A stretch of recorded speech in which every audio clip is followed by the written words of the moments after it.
Hello student, welcome to RB study zone. Circle and tangent में आज जो हम पढ़ रहे हैं वो थ्योरम 13.4 पढ़ेंगे। अब तक हमने तीनों थ्योरम पढ़ ली है कि टेंजेंट पे जो पिछले वीडियो है सेंटर से जो लाइन जो होती है वो परपेंडिकुलर होती है, एक पॉइंट से एक ही टेंजेंट लाइन ड्रॉ होती है, बाहर से जो टेंजेंट लाइन ड्रॉ होती है वो दो टेंजेंट लाइन ड्रॉ होती है, दोनों आपस में इक्वल होती है। ये थ्योरम पढ़ी थी। आज की हमारी जो थ्योरम है 13.4 क्या है, थ्योरम पढ़ते हैं।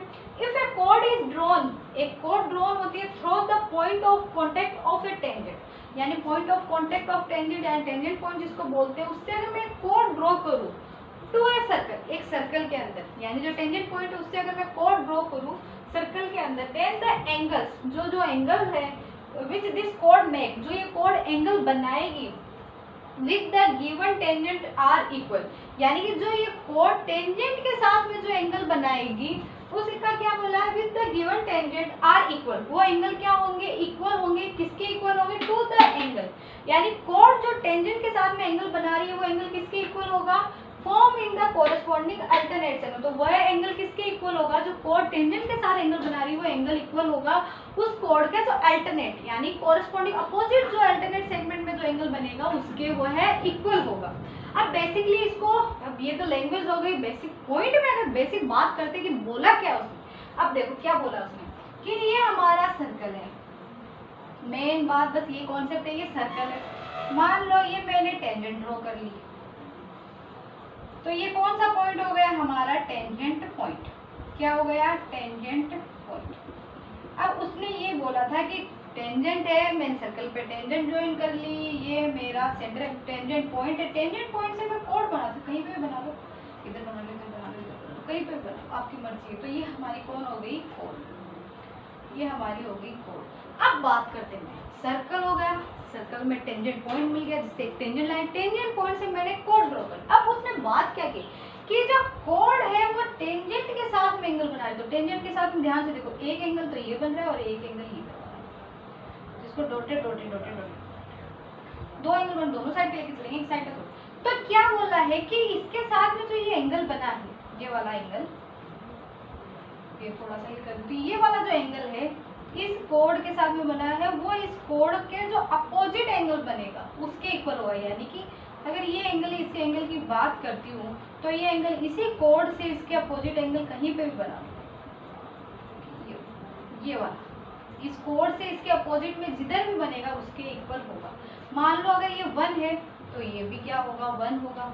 अगर ये 5 है, ये थीटा है, तो ये भी क्या होगा, थीटा होगा। समझ में आई बात। अब सेम सिमिलरली इसी कॉन्सेप्ट में लेके चलते हैं, ये टेंजेंट पॉइंट हो गई, सॉरी कट करके चली गई, सेकंड बन गई, ये हो गई, ठीक है। ये टेंजेंट पॉइंट हो गया जिसको टी दे दिया, ये इससे 4 हो गई। अब इधर भी बना रही है तो ये वाला जो एंगल है, ये मान लो थीटा, तो इस कोड से इसके अपोजिट एंगल कौन सा होगा, कोड, ये थीटा है, कोड इधर है तो कोड का मुंह किधर है, उल्टा होगा, अपोजिट उधर, तो उसके साइड में जो एंगल बनेगा, मान लो ये इधर बनेगा इसी के साथ में, तो ये इधर वाला थीटा होगा। समझ में आया, सिंपल सी बात ये। अगर कोड के नीचे एंगल बन रहा है तो उस कोड से किधर भी बनाओ तो उसके ऊपर इक्वल होगा, अगर ऊपर बन रहा है तो उसके कोड के कहाँ पे होगा, नीचे की साइड में इक्वल होगा। यही प्रूव करके चलना है, बेसिक और कोई भी बात नहीं है। इसका आप चाहो तो स्क्रीनशॉट ले लो कि ये कोड है, ये टेंजेंट लाइन है। अगर कोड टेंजेंट के साथ में जो एंगल बना है, अगर इधर नीचे बना रही है तो इस कोड से ऊपर की साइड में जो एंगल होंगे उनके क्या होगा, इक्वल होगा। अगर ऊपर बना रही है तो उस कोड से नीचे की साइड में जो भी एंगल बनेंगे, जितने भी बनेंगे उन सबके इक्वल होगा। अब इस क्वेश्चन को वैसे बेसिक करते हैं। मान लो ये क्वेश्चन, ये टेंजेंट लाइन हो गई, हमेशा टेढ़ी चली जाती है, ये टेंजेंट लाइन हो गई, ये टेंजेंट पॉइंट हो गया, ये कोड हो गई। अब उसने बोल दिया मान लो ये एंगल 60 डिग्री का है, ठीक है, आपको ये एंगल फाइंड करना है, इसका नाम दे दिया PBT, ये एंगल फाइंड करना है। तो ये 60 है तो ये कोड के नीचे बन रहा है, कोड के अपोजिट सामने गए, हाँ भाई कोड के सामने यही बन रहा है, तो ये भी कितने डिग्री का होगा, 60 डिग्री का होगा। बस यही कॉन्सेप्ट याद रखना है। अब बात करते हैं, हमें तो इसको प्रूव करना है कि प्रूव कैसे करते हैं, तो प्रूव करके देखिए, इसका स्क्रीनशॉट ले लेना।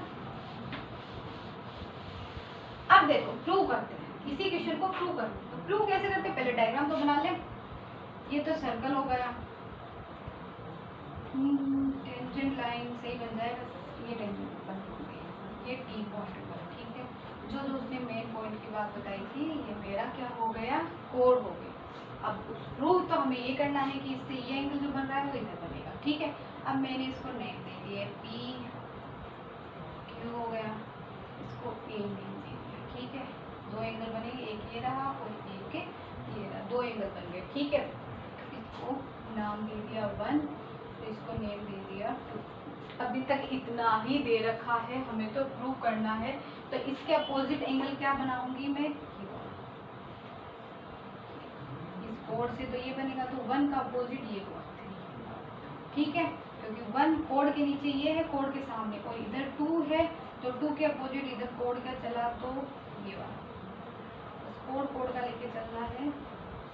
1 मेरा कट गया, तो 1 2 के अपोजिट कौन सा लेके चलना है 4। याद रखना ये कोड है, ये टेंजेंट है, कंफ्यूज मत होना, टेंजेंट पॉइंट है, तो इस कोड के नीचे ये एंगल बन रहा है टेंजेंट के साथ में, तो इस कोड को ऊपर चलो तो कोड के सामने जो एंगल आएगा वो कौन सा आ रहा है 3, तो 1 किसके इक्वल होगा 3। थ्योरम के हिसाब से प्रूव करते हैं, कैसे करें, कोड ये नहीं, कोड के ऊपर पूरा टेंजेंट के साथ में एंगल कौन सा बन रहा है, ये 2 वाला, डबल लाइन खींच रही हूँ 2 वाला। अब इस कोड के नीचे चलते हैं, तो कोड के नीचे कोड के दोनों कोनों को ले लो, उससे जो सर्कल पे टच करते हैं जो को एंगल बन रहा है वो कौन सा बन रहा है 4, तो 2 किसके इक्वल होगा 4 का। यानी एक तरह से हमें क्या करना है, टू प्रूव में मुझे क्या प्रूव करना है, 1 जो है वो किसके इक्वल है 3 के, और 2 जो है वो किसके इक्वल है 4 के, ठीक है। ये प्रूव करना। अब प्रूव करने के लिए हम कंस्ट्रक्शन करेंगे, तो कंस्ट्रक्शन में कैसे कंस्ट्रक्शन करूंगी मैं, टी से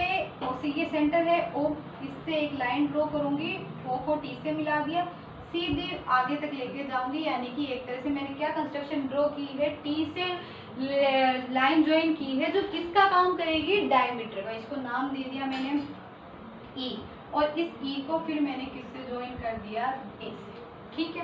बस कंस्ट्रक्शन में आपको इतनी सी कंस्ट्रक्शन करनी है, क्या कंस्ट्रक्शन करनी है, जो टेंजेंट पॉइंट टी था उसको अगर मैं सेंटर से ज्वाइन करते हुए सीधी आगे तक एक लाइन करती हूँ तो ईटी बनती है, जो ईटी किसका काम करती है, डायमीटर का काम करती है, और फिर ई को किससे ज्वाइन कर दिया मैंने ए से।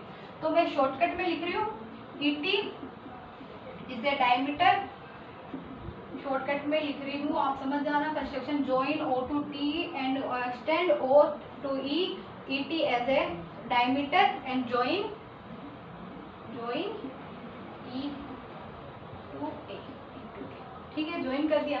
अब बात करते हैं अब इन एंगल्स की, इनको भी नेम दे दें। ये हो गया हमारा, नेम इसलिए दे रही हूँ ताकि हमें कंफ्यूजन ना हो, नाम लिखने में दिक्कत देती है। 5 हो गया और ये हमारा 6 हो गया। अब बेसिकली 2 पॉइंट्स पढ़ते हैं, छोटे छोटे से पॉइंट्स है। क्या पॉइंट्स है, पहला पॉइंट है, ये पहले की बातें होती है, मैं आपको समझाने इसी क्वेश्चन करवा रही हूँ, इसीलिए इसी में समझा रही हूँ। पहला पॉइंट क्या है कि कोई सर्कल है, ये कोड है, सर्कल के अंदर कोड, उस कोड से ये 2 सेगमेंट हो गए, ये तो मेजर सेगमेंट हो गए, ये माइनर हो गए, तो सेम सेगमेंट यानी मेजर हो तो मेजर की बात करें, माइनर है तो माइनर, तो उसी कोड से सेम सेगमेंट में बने हुए एंगल हमेशा क्या होते हैं, इक्वल होते हैं। तो ये सारे जो एंगल्स हैं वो आपस में क्या होंगे, इक्वल होंगे। सेकेंड पॉइंट हमारा क्या होगा, सेकेंड पॉइंट हमारा ये होगा, ये लिख लेना आप नोट्स में कि फ्रॉम ए कोड in same segment all angles are equal, या फिर एंगल मेड बाय ए कोड in same segment are equal, सारे इक्वल होंगे।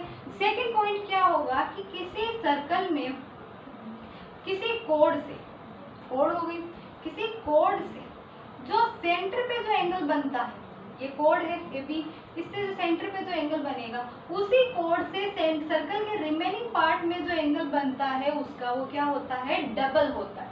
यानी कि from a code angle made on centre is the double of angle made on remaining part of the circle by this code. यानी कि अगर ये 45 degree है तो ये कितना होगा 90, अगर ये 30 डिग्री है तो ये कितना हो जाएगा 60। आपको सिर्फ इतना से याद रखना, कोड से सेंटर पे जो एंगल बनेगा उसी कोड से सर्कल के रिमेनिंग पार्ट में जो एंगल बनेगा उसका हमेशा क्या होगा, वो डबल होगा। Okay, got it.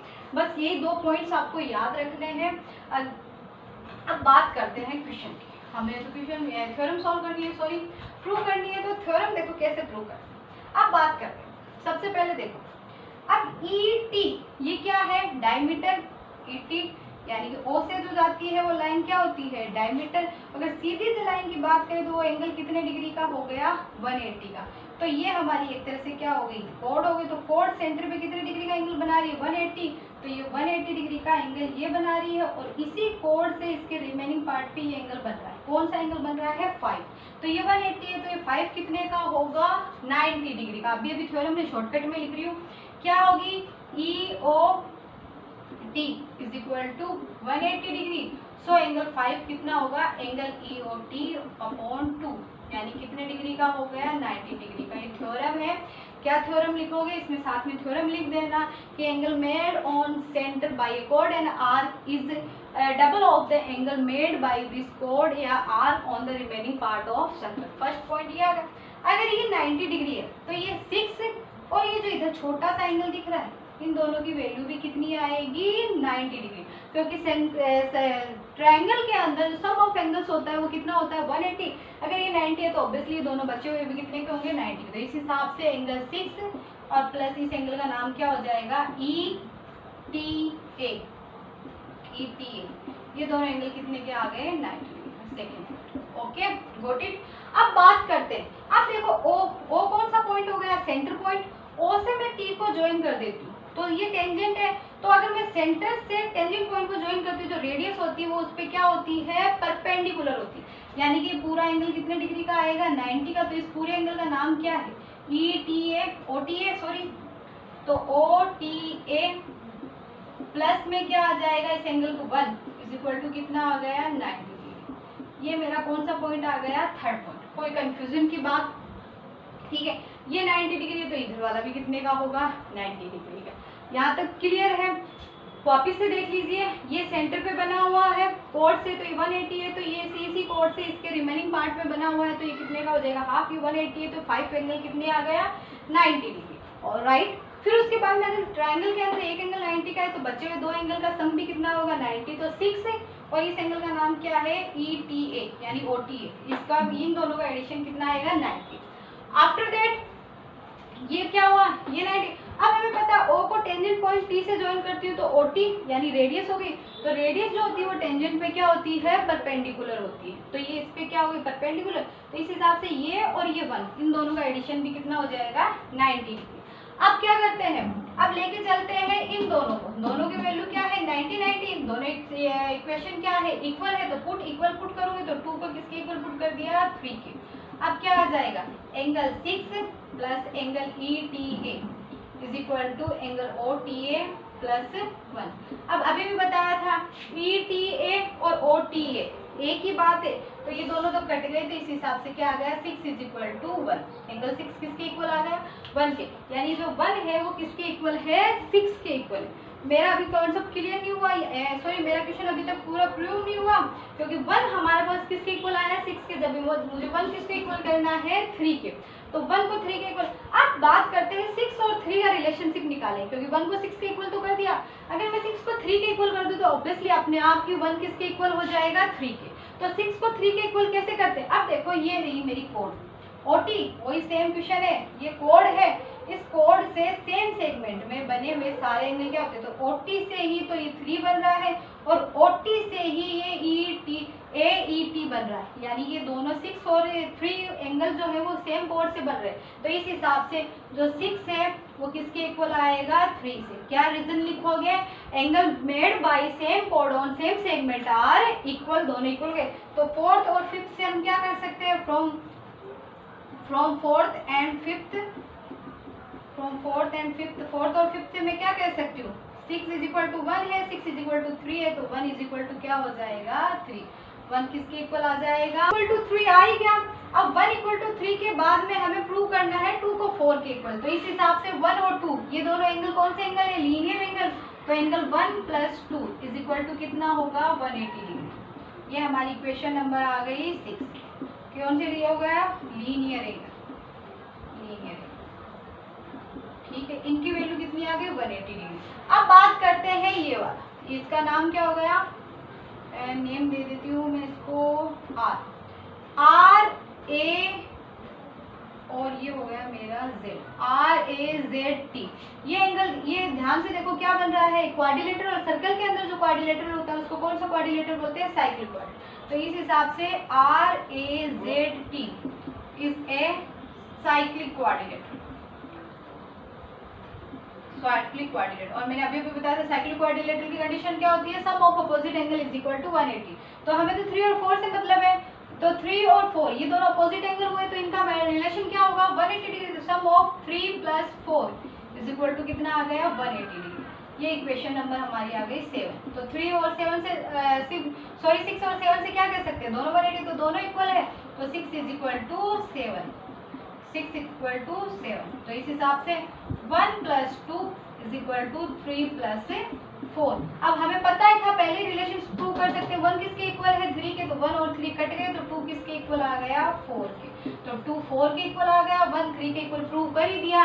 तो इस हिसाब से थ्योरम प्रूव हो गई कि जो कोड होती है वो टेंजेंट के साथ में जो एंगल बनाती है वो अल्टरनेट एंगल के क्या होते हैं, इक्वल होते हैं। अगर नीचे एंगल बनेगा तो कोड के जो ऊपर एंगल बनेगा उसके इक्वल होगा, अगर कोड के ऊपर जो एंगल बन रहा है तो कोड से जो नीचे एंगल बनेंगे वो इक्वल होंगे। Thank you.